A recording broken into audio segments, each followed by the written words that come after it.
Hey guys, I'm Brittany from Quarter Acre Roots, where we talk about growing a lot on a little bit of space, and today we are talking about 3 of my favorite ways to keep a pest-free garden. Or as much of a pest-free garden as is possible, because truly gardens are an ecosystem, and that does mean you get the good bugs and the bad bugs. It is mid to late-ish February here in Maryland Zone 7A. I am off work, so I'm here filming in my greenhouse for the first time this year so far, which is very exciting. We got a ton of snow and ice a couple weeks ago, but then temperatures went up and it has melted a ton, so I was able to finish clearing the way out to my greenhouse and do a little tidying here. If you want to skip ahead to different sections of this video, feel free to do so below in the chapters I've added. Today we are going to be talking about 3 ways to keep a relatively pest-free garden. I'm going to be talking about plant diversity, attracting beneficial insects, and using barriers on your plants. It's the greenhouse effect for real in here. It's like 40 degrees outside, but it is 60 degrees in here even with no heat, so I'm taking off my winter coat, which is very exciting. So the first thing we're going to be talking about is plant diversity. There is nothing worse for your garden than a monoculture. Monocultures are going to attract pests very quickly because pests like different types of plants. So say for example, all you grew was squash. That's already a pretty vulnerable plant when it comes to pests. But if all you grow is squash, then you're going to attract a lot of squash bugs and not have anything to counteract that. This is where companion planting comes in. And now there are a lot of myths about companion planting floating out there. The thing I want you to take away from this is that companion planting is beneficial because it increases diversity in your garden. So you'll attract different types of bugs, and that can mean that pests can struggle to find their preferred host plants. Plant diversity is really easy. So what I do is I pick the vegetables that I want to grow for the year, and then I just plop in things around that. So I do try to focus on perennials in my garden, and we'll talk about a little bit about that in the second section of this video, but I grow a lot of annuals that I plop in throughout all of my garden beds. So the biggest thing to remember here is you don't want to plant like vegetables in one place, flowers in one place, perennials in one place, annuals in one place. Keep things in nice little buckets. You do not want to do that. You want to be mixing things up. So say for example, you have a bed with 6 tomato plants in it. So underneath of your tomato plants, you can plant things like nasturtium flowers, which can be trailing and cover that soil. And that has a couple really great benefits. One, it shades the soil to help protect some of that moisture loss, but also nasturtiums are really good trap crop for aphids. And a lot of people just use nasturtiums mixed into their garden because they're really great for companion planting and pest deterrents, and they just look really pretty. Plus, did you know nasturtiums are edible? The little flowers can make really pretty garnishes on salads, and they have like kind of a peppery taste to them. In addition to annual flowers, I like to mix in a lot of herbs, both annual and perennial, because those strong scents with the herbs can help to confuse and deter pests a little bit. It's not going to be a fail-safe, but it is part of an overall integrated pest management approach. Plus, I can clip and use them in the garden, and a lot of herbs are perennial around here, so I can plant them in the ground around my raised beds so that they spread, they shade that soil to protect moisture loss. They also give me a very long harvest, and they look pretty and come back year after year. My favorite perennial herbs here in Maryland Zone 7A to plant around my beds are rosemary, lavender, creeping thyme, and perennial sage. That's another really good one. It's very mounding, but also spreading. It's just really pretty. If you're already focusing on diversity in your garden, chances are you're probably already doing a pretty good job of attracting beneficial insects, but there are some plants that are really great at attracting beneficial insects. And the bonus here is that a lot of them are perennial or native plants to wherever you live. So they're low maintenance, they're buy them once, and you even end up getting more plants over the years that you can split and put elsewhere in your garden. Remember that not all bugs are bad. You want to be attracting beneficial insects to help you take care of those pests so that you don't have to do anything. So if you're attracting lots of pollinators to your garden, like ladybugs, lacewings, they're wonderful aphid-eating bugs, hoverflies, parasitic wasps, you want to be attracting these things, and you want to be getting good at determining, like just by the naked eye, when you look at something or when you look at the eggs of something, if you can tell if it's a beneficial insect or a pest. Now, this is something I'm still working on. It takes time. I am not an entomologist. I'm not a bug person, but the big ones are pretty easy to identify in your garden, and you want to make sure that you do not kill those. You just keep them in place to let them do their thing. The best way to focus on attracting beneficial insects to your garden is have something in bloom for the longest period of time possible. So a lot of things are going to bloom throughout the summer, but you also want to add things to your garden that bloom super early and super late. Those are often the areas of the garden that are neglected when it comes to flowers. In my area, I love having on the earlier end creeping phlox, and really any type of phlox, but creeping phlox is going to bloom super duper early. Those are both native options where I'm at in Maryland Zone 7A. And then other early bloomers could be things like hellebores, which aren't native here, but they are an astonishingly early bloomer. So I like to put those throughout my garden, not just for early color and beauty on the very tail end of winter, but to attract some of those super early pollinators. Fruit trees are also going to be blooming pretty early, generally, like a peach tree, a plum tree. Those are going to be pretty early bloomers in your garden. On the late end, I love, love, love planting goldenrod. If there's one native perennial that I could choose for my garden, I could only choose one, I would plant goldenrod, and I would get lots of different types of goldenrod for my garden because it attracts so many beneficial insects. There are actually some insects that only use the nectar from goldenrod flowers. I think it's a type of bee, a native bee in Maryland. So they're super important plant to have in your garden. Asters are also pretty late blooming. I have one that I really, really love. It's called Radon's Favorite Aromatic Aster, and it blooms later than everything else. I've even seen it bloom through frost. So it provides really great late season support for pollinators. And then between the early season and the late season, just pick any native plants that have really pretty flowers where you live. Honestly, like that's all you need to do. Native plants are going to attract the best insects for where you live.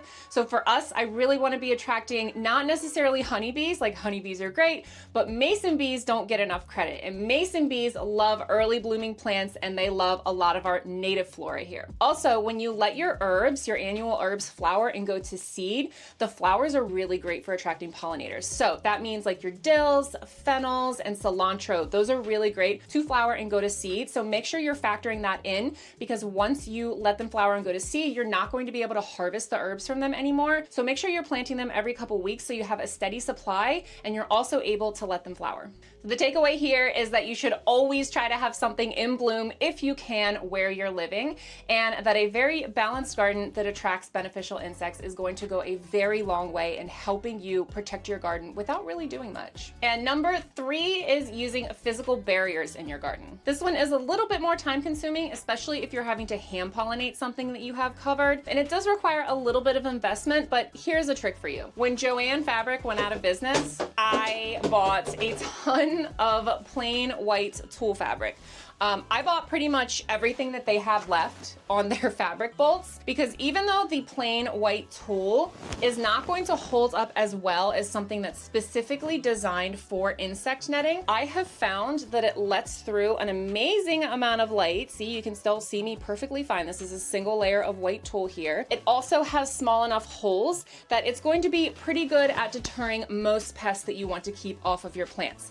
So if insect netting is looking too expensive, try looking into something like bulk white tulle online, and at the end of the growing season or whenever you stop using it, all you have to do is throw it in the washer on a gentle cycle, wash it, dry it, and fold it up for next season to take care of it and help it last for a lot longer than it would if you're just like using it one season and then throwing it in the shed. Insect netting and row covers are really good for things like brassicas, so like cauliflower, broccoli, and especially like a cabbage. Those are really, really vulnerable to pests, and you don't need to go in there and hand pollinate them like you would if you were covering something like a squash. So if you're just growing like your brassicas, you can cover them and help to keep all of those different types of bugs and moths and worms out of those vegetables. You can also do row covers and insect netting covers on things like greens, so lettuces and kales and spinach. Usually if I grow those really early in the season before the bugs are too bad, I don't have a ton of issues with pests. But then I find there's like a catch-up period where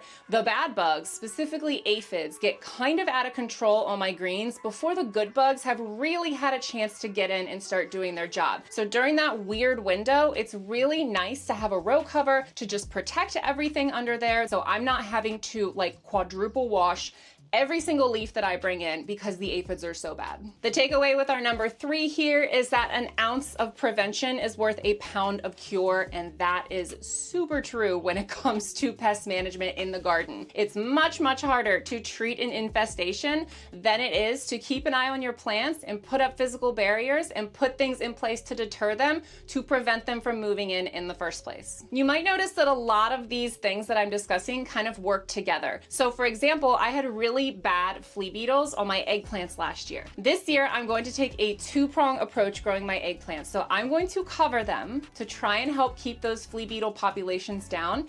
And I'm also going to plant icicle radishes all around the bottom of the plants because those are supposed to be a really good trap crop for flea beetles. So if flea beetles do get under my row covers, hopefully they'll go for the icicle radishes, which are just something that, like, if I can't harvest, I'm fine with. It's whatever. I'm not growing a ton of squash this year. I made a video about high maintenance things that I am phasing out of my smaller garden for a lower maintenance approach this year. And I'm only going to be growing one type of squash this year with one, maybe two plants succession planted. I'm going to cover those with insect netting and go in and hand pollinate those flowers because in my experience, there are a million videos, posts, claims online about how to keep squash borers and squash bugs off of your squash plants. In my opinion, and in my experience, the best deterrent for squash bugs and for squash borers, which are eggs laid by a moth that flies down onto the plant, the best barrier is a physical barrier. Lots of other stuff claims to work. I don't think it works. It doesn't work. A lot of them are gimmicks. Maybe someone had success with something, but just because there's a correlation does not mean there's a causation there. Squash pests are relentless. Just cover your plants and hand pollinate. One note I want to emphasize here too is years ago, someone told me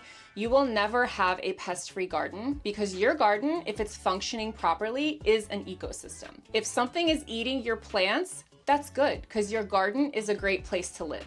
The key is to figure out where your level of pest tolerance is, and that's going to depend on you personally. It's going to depend on the size of your garden and how many plants you can plant. It's going to depend on how much time you have to spend checking your plants for pests and eggs. It's going to depend on what the plant is and if you're going to eat it and if you're bothered by a couple holes in your lettuce leaves, for example. So it's something you need to think about. I generally have a pretty high pest tolerance. I will try to let nature take its course. And if I've tried everything that I've talked about in this video and I'm just not able to battle off an infestation on something that I really want to keep and the plant is suffering, I will use a diluted neem oil spray. This is generally all I'm ever going to use on edible things in my garden. I buy a thing of neem oil concentrate and then I just keep it in the basement and I use it whenever I have problems that I cannot handle any other way. But ultimately, I know that I'm going to have some level of pest tolerance as a gardener. And quite frankly, being a gardener, it has given me kind of a new perspective on like living with bugs and dealing with bugs. I'm still very squeamish when it comes to some things, but it has helped me recognize that everything kind of plays a role in the ecosystem. When I view my garden as an ecosystem, it just makes me really happy and it kind of makes me accept a certain level of pest damage a little bit more, unless it's squash bugs.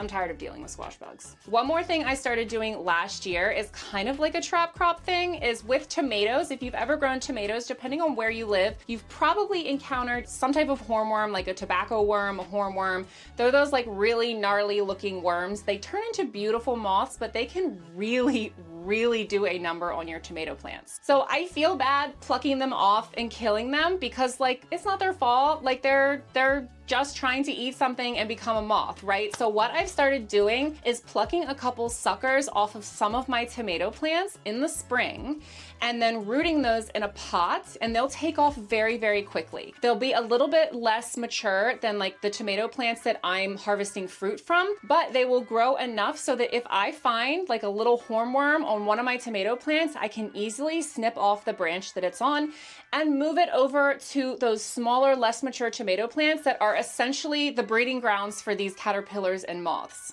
And as a bonus, I often get fruit from them too. So I got a lot of extra tomatoes last year from my bonus trap tomato hornworm plants. So to wrap up here, there really are no secrets or silver bullets to keeping a pest-free garden because it isn't possible. You just have to take a holistic approach, plant diverse plants so they attract different things, add trap crops, attract beneficial insects, and use covers for things that are particularly vulnerable to pests. These small, consistent habits are going to make a huge difference, and if you focus on prevention and having a thriving ecosystem in your garden, you are going to see the benefits of that. Keep these things in mind when you're planting your 2026 garden, and until my next video, happy planting.